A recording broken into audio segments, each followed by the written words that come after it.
जहां तक महान की बात रहा तो महान कोई होता नहीं है। सबसे पहली बात, महान किसको कहते हैं? महान जो आपके लिए आपकी हक की बात करे, जो आपके नीति नियम का बात करे, जो आपके कानून की बात करे, उसको महान कहेंगे। इसको इन लोगों को महान कैसे कह सकते हैं? इन लोगों ने केवल अपना सत्ता का सुख भोगा है, केवल अपनी प्रॉपर्टियां बढ़ाई हैं। इन लोगों को महान कैसे कहा जा सकता है? महान उनको कहा जा सकता है जो जनता के हित में काम करे, जो जनता के लिए काम करे, जनता द्वारा चुने गए तो उनके हित में काम करे, उनके दुख सुख में साथ रहे। इन लोगों ने तो ऐसा कोई काम तो किया नहीं है। सर, अगर टाइगर जयराम मातो जीतते हैं तो क्या अलग करेंगे मथुरा महतो और ये चंद्रप्रकाश चौधरी से? देखिए, हम लोग अलग करने की क्या करेंगे? देखिए, हम लोग तो करना क्या है, हम लोग 3 चीजों पे काम कर रहे हैं, 3 बेसिस पर।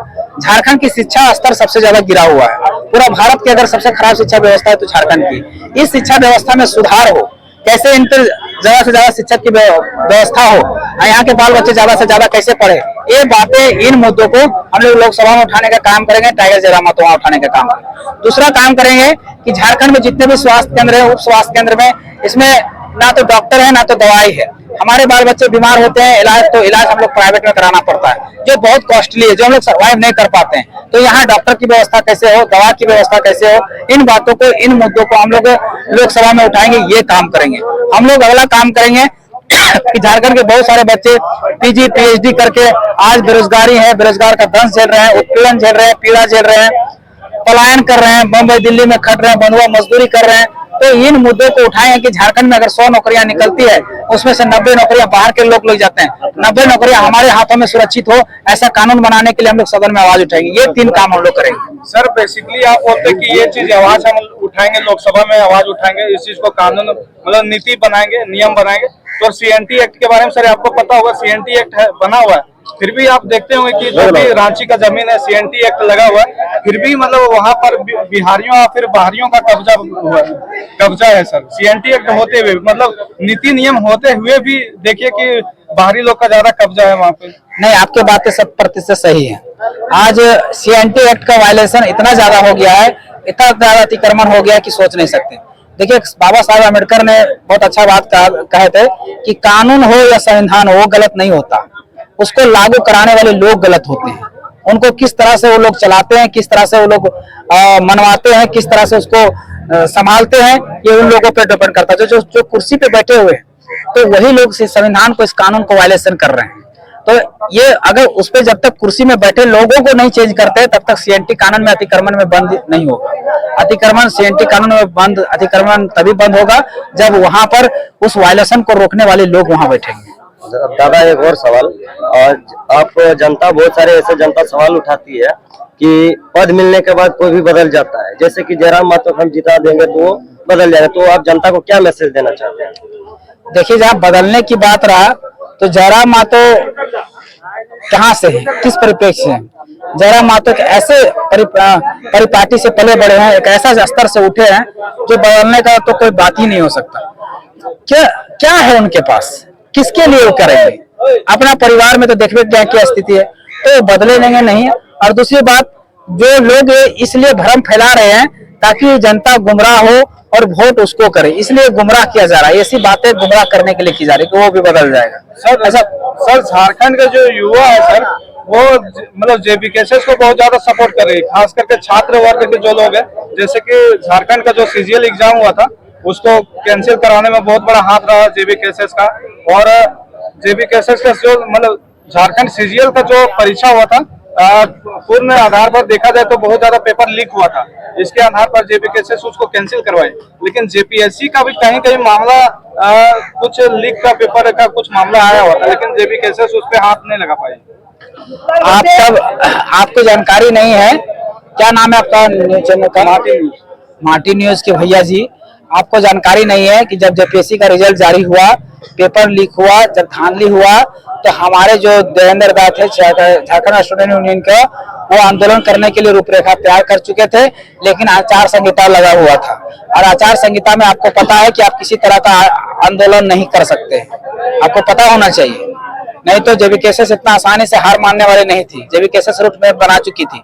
फिर पता चलता है कि वहां पर आचार संहिता में आप किसी प्रकार का आंदोलन नहीं कर सकते। दिखा दीजिए पूरा भारत में कहाँ आंदोलन हो रहा है? कहीं आंदोलन हो रहा है तो इसी चीज को लेकर आचार संहिता में कभी आंदोलन नहीं होता भैया। तो इस बात को लेकर जब कैसे आंदोलन नहीं किया है, तो जेपीएससी हो जेएसएससी हो, ये लड़ाई हमेशा युवाओं के लिए ही जब कैसे लड़ रही है, तो इसमें भी पीछे नहीं हटती। तो आप पांच ऐसा मुद्दा बताइए जो जीतने के बाद करेंगे। 3 मुद्दा तो हम पहले बता चुके हैं, 2 मुद्दा और भी बता देते हैं। 2 मुद्दा हम लोग ये कहेंगे कि जो हम लोग हर पंचायत में कोशिश करेंगे कि हर पंचायत में पुस्तकालय का निर्माण हो, क्योंकि बाबा साहेब अम्बेडकर की बात है कि शिक्षा वो शेरनी का दूध है, जो पिएगा वही दहाड़ेगा। तो अगर पुस्तकालय आज हमारा देखते हैं ज्यादातर युवा पीढ़ी किसमें गुम है, मोबाइल में, फ्री फायर में बिजी है। अगर उनके पास पुस्तकालय की व्यवस्था कर दिया जाए, वहाँ पुस्तकों की व्यवस्था कर दिया जाए, और वो फ्री फायर के बजाय अगर वहाँ बैठेंगे, पुस्तकालय में बैठेंगे, किताबों को पढ़ेंगे, तो ज्ञान होगा, और उनके पास हथियार आएगा, नॉलेज रूपी हथियार आएगा, तो वो लड़ेंगे। ऐसे भी कहा जाता है कि education is most powerful weapon, मतलब कि शिक्षा सबसे मजबूत हथियार है। तो वो हथियार पाएंगे और लड़ेंगे। अब 5वां काम क्या करेंगे कि हमारा जो ये है बेरोजगारी है, बच्चे जो जिसके कारण सबसे ज्यादा पलायन आत्महत्या हो रहा है, तो इसको कम करने का प्रयास करें। तो बेरोजगारी हमारा झारखंड में दिनों दिन प्रतिदिन बढ़ता ही जा रहा है। इतना संसाधन होते हुए भी बेरोजगारी एकदम चरम सीमा पे बढ़ गया। तो इसको कोशिश करेंगे कि एमएसएमई के माध्यम से और भी कंपनियों, प्राइवेट कंपनियों में इस तरह से कृषि को बढ़ावा देकर इसमें रोजगार को बढ़ाया जाएगा और अनएम्प्लॉयमेंट रेट को कम किया जाएगा। सर अभी हम थोड़ा देर पहले मार्केट में रिव्यू लेने गए थे, पॉलिटिकल रिव्यू का, तो बहुत ऐसे महिलाएं थे सर, उसको खुद पता नहीं कि किसको वोट देंगे।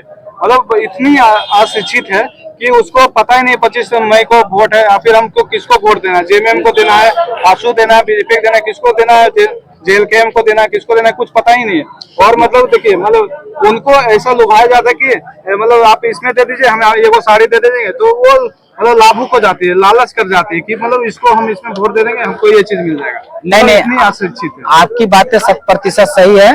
कहा जाता है कि भारत की अभी भी 65% जो आबादी है वो ग्रामीण क्षेत्रों में रहती है, और 65% आबादी ग्रामीण क्षेत्रों में रहती है, जहां पर अनएजुकेटेड रेट जो है, एजुकेशन की जो स्तर है वो बहुत ही कम है। तो इसके कारण से लोग शिक्षित नहीं हो पाते, अपने वोटों का वैल्यू नहीं समझ पाते, अपने वोटों का महत्व नहीं समझ पाते हैं, वोट क्या है इसको नहीं जान पाते हैं। आपकी कहना सही है।